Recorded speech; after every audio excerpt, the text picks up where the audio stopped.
Hey, so I'm really gonna so quickly that I'm gonna mess up my words. I'm so very quickly gonna show you how to make my favorite cabbage pico, which is basically like a fresh kind of salsa. So a lot of times when people, I'm gonna talk and do it at the same time. So this is a teaspoon of salt that I'm putting over about 4 cups of shredded cabbage. You know what? I am not always into like doing the Whole Foods thing if I can't manage it. So this is pre-shredded, so kind of cheating. It'd be best if, of course, you go to your farmer's market and you buy whole cabbage. That'd be epic.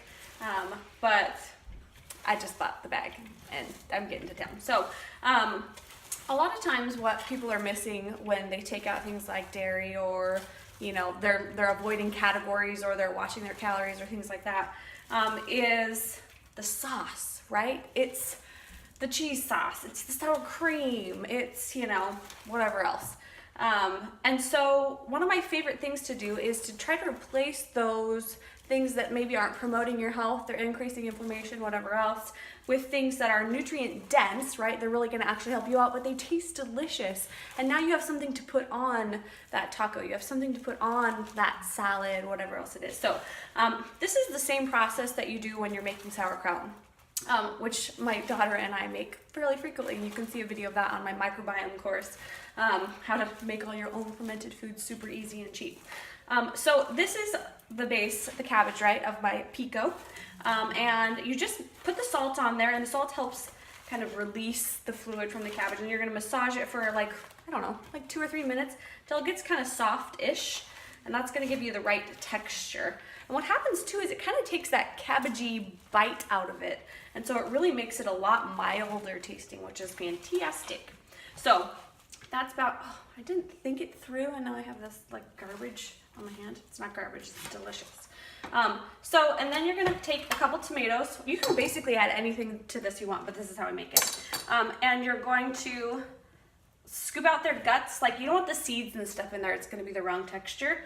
I'm sure I don't do it the right way. I cut them in half, and then I like aggressively yank out all of the seeds and completely violate the tomato. Yikes, stuck.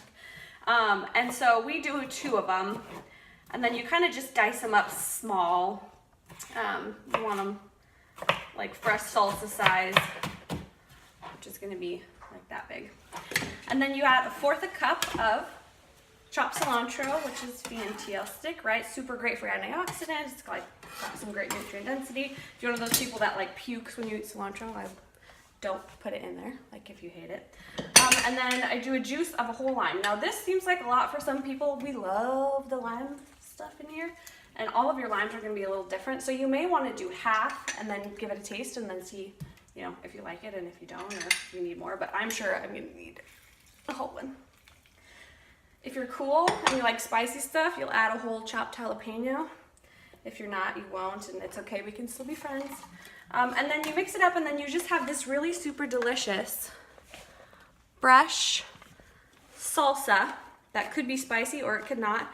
And then you've got this another layer texture, right, to whatever you're having. So we put this on everything from tacos to taco salad, to this quinoa salad that I make that's delicious. It just adds an extra dimension. It's awesome. And you're just totally increasing your nutrition. Look, you've got all these fantastic ingredients. So there you go.